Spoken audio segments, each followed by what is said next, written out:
समय समय की बात है और समय भारत का इत्तेफाक से खराब है। इसके पीछे एक व्यक्ति है और तुरंत उसका नाम आपके दिमाग में आ गया होगा। यह है जादू। मेरे दोस्तों, लाल आंख नेपाल जब हमको दिखा दे तो बांग्लादेश तो फिर भी बड़ी चीज है। बांग्लादेश की बॉर्डर फोर्स ने धमकाया है। लगाइए भैया रिपोर्ट, ये देखिए। भारत की कोशिशों का मुंह तोड़ जवाब देंगे। बांग्लादेश की जो बॉर्डर फोर्स है उसने धमकी दी है। अब भारत की सीमा पर बीएसएफ भी तैयार है। हमारे बॉर्डर पर हमारी फौज, बॉर्डर फोर्सेस तैयार हैं। तनाव की स्थिति बनी हुई है। हालांकि मोदी सरकार और मोदी जी बिल्कुल एकदम हाथ जोड़कर खड़े थे कि बांग्लादेश के प्रधानमंत्री जो नया आया है उसको बुलाएंगे। लेकिन दोस्तों, सबकी नज़र थी कि नेपाल ने भी बुलाया है, चीन ने भी बुलाया है बांग्लादेश के प्रधानमंत्री को। भारत को उम्मीद यह थी कि हम तो विश्व गुरु हैं, हमारा न्योता कैसे ठुकरा देगा कोई है। लेकिन बांग्लादेश के नए प्रधानमंत्री ने भारत को नहीं, चीन को चुना पहली विजिट के लिए। तो ये हमारी किस्मत है। सलाम, नमस्ते, सत श्री अकाल। मैं हूं रजा और आप देख रहे हैं रजाग्राफी की सबसे खास रिपोर्ट, अंतर्राष्ट्रीय प्राइम टाइम रिपोर्ट। आप सभी को ईद मुबारक। हिंदुओं का आप दोहरा रवैया देखिए। फिलहाल तो हिंदुओं को अब सोचना पड़ेगा यार, अब अगला मुसलमानों का त्यौहार कौन सा आ रहा है जिसमें हमें ड्रामे करने हैं। होली पे कौन गंदगी मचाता है, कावड़ में रोड कौन ब्लॉक करता है, काली माई को बकरों की बलि जानवरों की तरह कौन देता है, मैं क्या ही आपको बताऊं, सब दुनिया के सामने है। लेकिन इनका सारा प्यार उमड़ जाता है बकरा ईद पर। और इनका दोगला रवैया ये है। आज मैं हर एक हिंदू से सवाल कर रहा हूं, तुम्हारी औकात क्यों नहीं है कि अपने ही प्रधानमंत्री, हिंदू प्रधानमंत्री से कहो कि जब भारत का हर मुसलमान कह रहा है कि गाय माता को राष्ट्र पशु घोषित करो, तो कच्छा क्यों फट रहा है तुम्हारे नेताओं का। बिजनेस सारा ठप हो जाएगा। अरे बीजेपी वो पार्टी जो गौ माता के गोश्त के एक्सपोर्ट करने वाली कंपनियों से चंदा लेती है, वो गाय माता को राष्ट्र पशु घोषित करेगी। और ये हिंदुओं को भी पता है कि नहीं करेंगे वो। ये हिंदू समुदाय, हिंदू समाज मुसलमानों पर जुल्म करने के लिए ही तो सिर्फ ये गाय माता का ड्रामा रचता है। क्यों चुप हैं आप हिंदू समुदाय के लोग? ये जो हिंदूवादी संगठन हैं, ये गाय माता के नाम पर जो जुल्म और सितम करते हैं मुसलमानों पर, इंसानों पर, क्यों चुप हैं? खामोश रहकर तमाम हिंदू उनका साथ ही तो देते हैं। ये कहते हैं भाई सारे हिंदुओं को बोल दिया सारे। अरे भाई, आप हक पर हो तो आप बोलो ना भाई कि भाई हाँ, बहुत लोग हैं जो हिंदुत्व नाम का इस्तेमाल करके, प्रभु श्री राम का, हनुमान जी का नाम इस्तेमाल करके जुल्म करते हैं लोगों पर, अन्याय करते हैं और ख़ुद को आप राम भक्त भी कहते हैं। बहरहाल, भारत को बड़ा झटका एक और ये लगा है कि भाई 20 साल बाद जापान ने भारत को झटका देते हुए भारत के आम के इंपोर्ट पर बैन लगा दिया है। कहानी सिंपल सी है। वजह यह बताई है कि जो भारत के आम हैं उसकी जो सप्लाई होती है साफ़ सुथरी नहीं होती। उसके साथ जो मक्खियाँ आती हैं वो जानलेवा हैं, जापान की कृषि को बर्बाद कर सकती हैं। कई बार भारतीय एक्सपोर्टर्स को निर्देश दिया गया जापान के द्वारा, लेकिन रिजल्ट ज़ीरो रहा। लिहाजा जापान ने भारत के आमों पर इंपोर्ट बैन कर दिया है। अच्छी बात है भाई, ठीक है, भारत में आम सस्ते मिलेंगे फिर, बल्ले बल्ले। वहीं भारत और चाइना ने बॉर्डर की सिक्योरिटी को लेकर मीटिंग की है और दोनों पॉजिटिव रहे। जो इसका रिजल्ट रहा है पॉजिटिव रहा है। बातें क्या क्या हुई हैं, झूठ क्यों बोलना भाई, सामने नहीं आई हैं। लेकिन इतना क्लियर पता है कि दोनों ने शांतिपूर्वक बात की है और शांति बनाए रखने के लिए दोनों सहमत हैं। रशिया भारत को फाइटर जेट ले, मिसाइल ले, रॉकेट ले, टैंक ले, सबके ऑफर दे रहा है। लेकिन आप देखिए कि एक डरा हुआ आदमी रूस से तेल तो छोड़ो, कोई एक झाड़ू भी खरीद नहीं रहा है।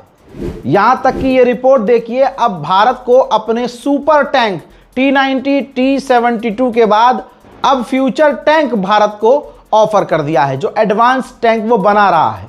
सवाल फिर वही है, जो अमेरिका के डर से रूस से तेल नहीं ले रहा वो हथियार लेगा क्या? कमाल यही है कि हमारे मुल्क में कमाल होता रहता है। अभी नीट का कमाल हुआ, एग्ज़ाम लीक हुआ, सारे हिंदुओं का नाम आया, कोई मुसलमान नहीं। इसलिए मोदी का एजेंडा और गोदी मीडिया का एजेंडा यहाँ पर नहीं चल पाया, वरना वो पूरा डाइवर्ट कर देते मामला। अब सवाल कई तरह के उठ रहे थे कि भाई दोबारा से नीट के एग्ज़ाम दो, दोबारा से मेहनत करो, फीस दो। तो ये तो क्लियर हो गया कि फीस रिफंड हो जाएगी और रिफंड की डेट भी बढ़ा दी गई है। भारत के रक्षा मंत्री के घर, राजनाथ सिंह के घर मीटिंग हुई नीट को लेकर, और फैसला हुआ कि जब दोबारा नीट का पेपर होगा तो भारतीय वायुसेना नीट का पेपर जो है दिलवाएगी, उसमें तैनात होगी।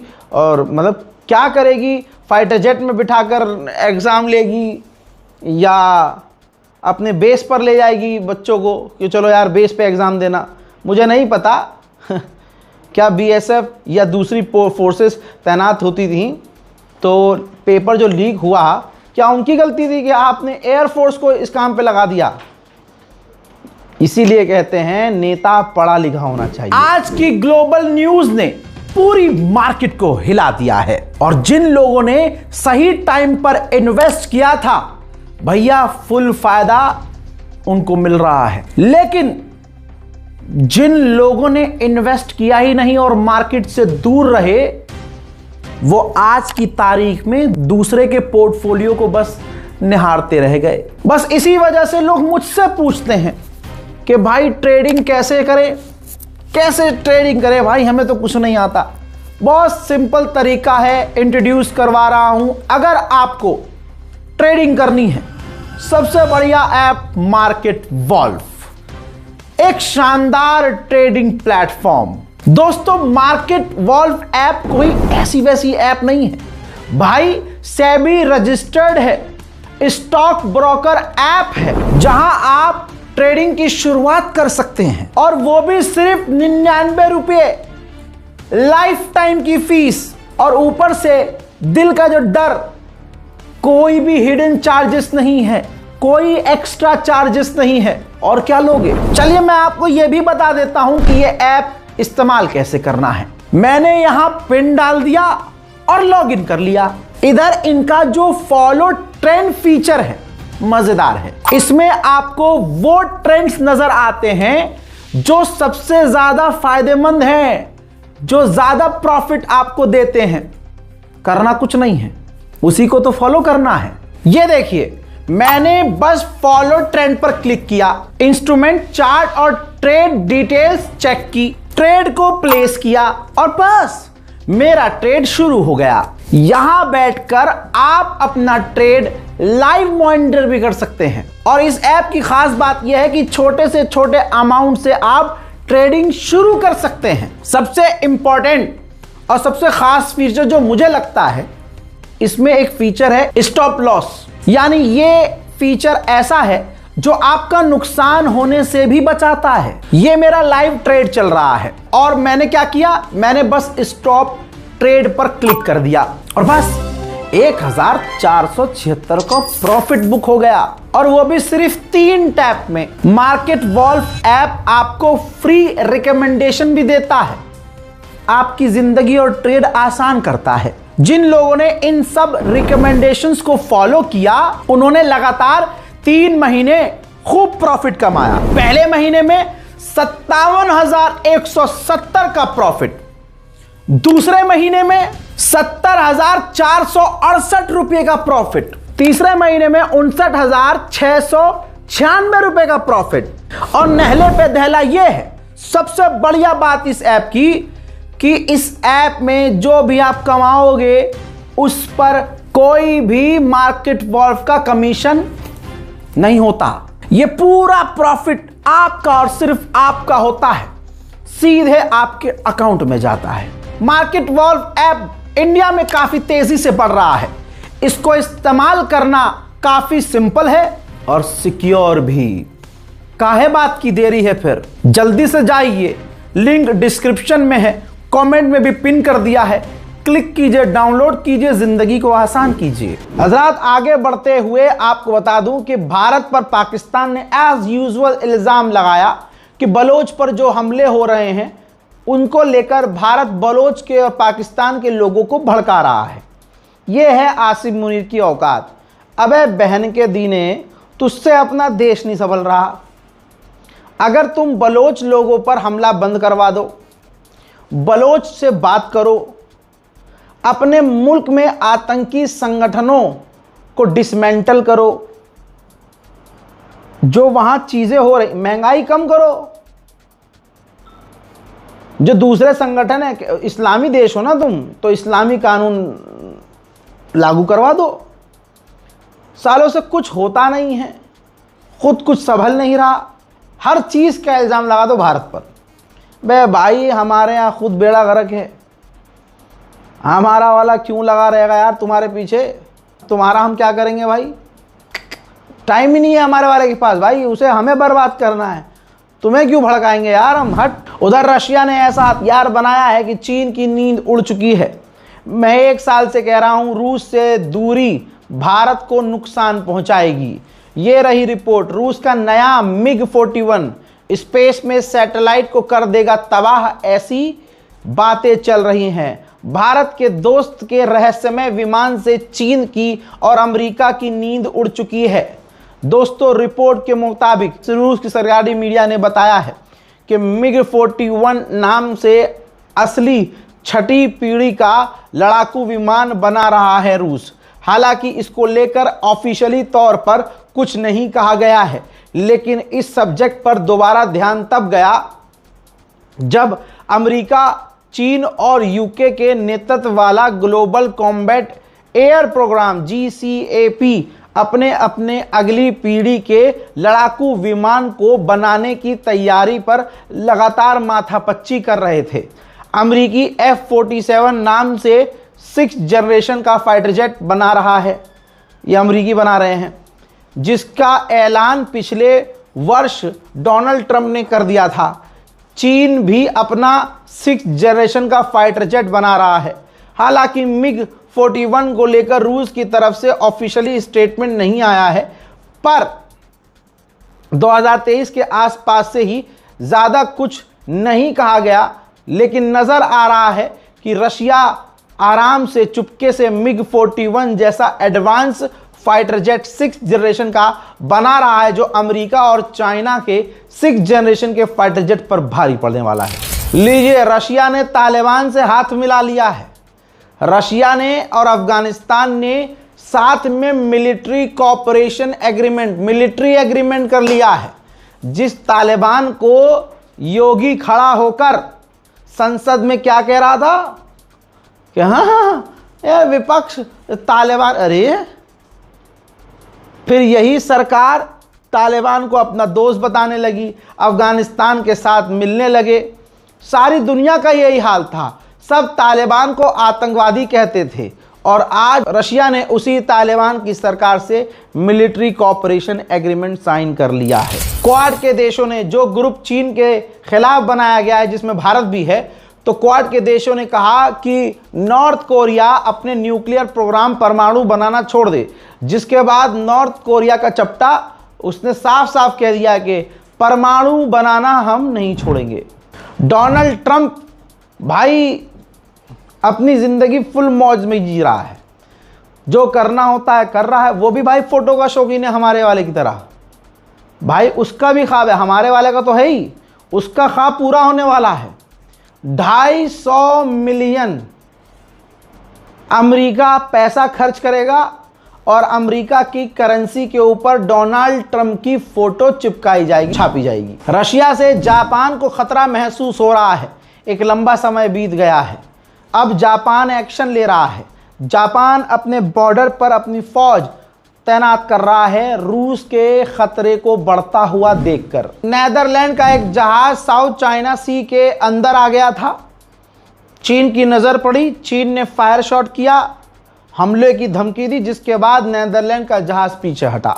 नॉर्वे और फ्रांस ने भी न्यूक्लियर एग्रीमेंट कर लिया है। फ्रांस के पास न्यूक्लियर है, नॉर्वे के पास इतने खतरनाक न्यूक्लियर हथियार नहीं है। तो इस एग्रीमेंट को करने के बाद नॉर्वे की फ्रांस सुरक्षा करेगा। दोस्तों, अंतर्राष्ट्रीय प्राइम टाइम रिपोर्ट में मैं आपको यूक्रेन और रूस का भी अपडेट देना चाहता हूं। यूक्रेन के राष्ट्रपति ज़ेलेंस्की स्वीडन गए, वहां जाके 20 ग्रिपन फाइटर जेट की डील की, जिनमें से 16 पुराने ग्रिपन फाइटर जेट फ्री में डोनेट करेगा स्वीडन यूक्रेन को। खेला हो गया। हंगरी का जो नया प्रधानमंत्री बना है, उससे लोग उम्मीद कर रहे थे कि ये यूक्रेन का साथ देगा, लेकिन उस भाई साहब ने भी ऐलान कर दिया है कि हम यूक्रेन को हथियार नहीं देंगे। रशिया के मुद्दे पर एक लंबे समय के बाद मैं तो पहली बार देख रहा हूं कि भारत के विदेश मंत्री माननीय जयशंकर ने यूक्रेन के विदेश मंत्री से मुलाकात की है और तमाम जंग के हालात को समझा है। ब्रिटेन की इंटेलिजेंस का दावा यह है कि यूक्रेन और रूस की जंग में रशिया अब तक 5 लाख फौजी खो चुका है। 5 लाख फौजी रूस के मारे जा चुके हैं। उधर नेटो भी जापान की तरह रशिया के बॉर्डर पर 60,000 फौज तैनात करने की तैयारी में है। उधर यूक्रेन से फिर वही तस्वीर, जबरदस्ती आम लोगों को यूक्रेन के फौजी और यूक्रेन के कमांडर गाड़ी में डालकर किडनैप करके यूक्रेन की फौज में भर्ती करने के लिए ले जा रहे हैं। यूरोपीय यूनियन की चीफ ने कह दिया है कि रूस की धमकी के बाद यूक्रेन के अंदर अमेरिका ने अपनी एम्बेसी खाली कर दी है।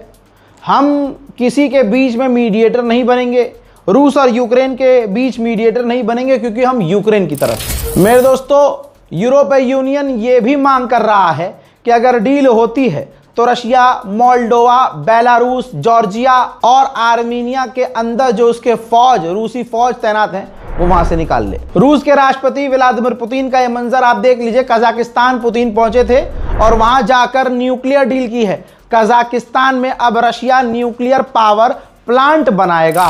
बड़ी खबर ये आ रही है कि तुर्की के करीब, तस्वीर देख लीजिए, तुर्की के करीब रशिया के 3 ऑयल टैंकरों पर हमला हुआ है।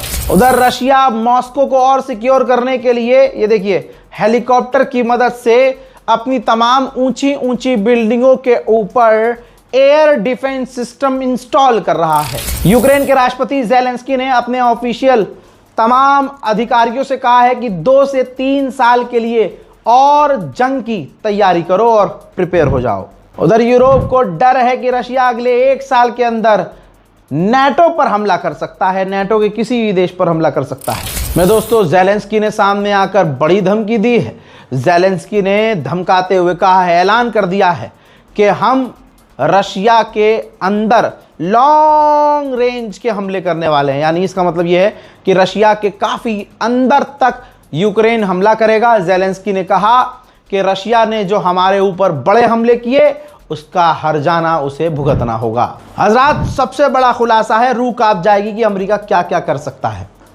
रशियन इंटेलिजेंस रिपोर्ट में खुलासा हुआ है कि यूक्रेन बायो वेपन बना रहा था जो प्लेग बीमारी की तरह होता, और इसको पूरा फंड कर रहा था अमेरिका, पैसा खर्च कर रहा था इस प्रोजेक्ट पर अमेरिका। और ये एक ऐसा हथियार होता, बायो वेपन होता, जो प्लेग की बीमारी की तरह फैलता, और अमेरिका की फौज इसे अपने दुश्मनों के खिलाफ इस्तेमाल करती। अल्लाह अकबर। उधर व्लादिमीर पुतिन का दिमाग फिर गया और गुस्से में उन्होंने आर्मीनिया के प्रधानमंत्री को, निकोल पाशियान को धमकाते हुए पुतिन ने कहा कि अगर यूरोपीय यूनियन से दूर नहीं हुए तो तुम्हें तेल, तुम्हें ईंधन, तुम्हें तमाम चीज़ें एक्सपोर्ट करना बंद कर देंगे। हजरात, अंतर्राष्ट्रीय प्राइम टाइम रिपोर्ट में फिलहाल के लिए इतना ही। फिर से कह रहा हूं, मार्केट वॉल्फ ऐप 2 मिलियन से ज़्यादा लोग इस्तेमाल कर रहे हैं, उनमें आप नहीं हैं, तो ये बड़े अफसोस की बात है। डाउनलोड करने के लिए लिंक डिस्क्रिप्शन में भी है और तो और कमेंट में भी पिन कर दिया है। इस्तेमाल कीजिए, ज़िंदगी को आसान कीजिए, हालात ख़राब हैं। फिलहाल की इस रिपोर्ट में इतना ही। जय हिंद।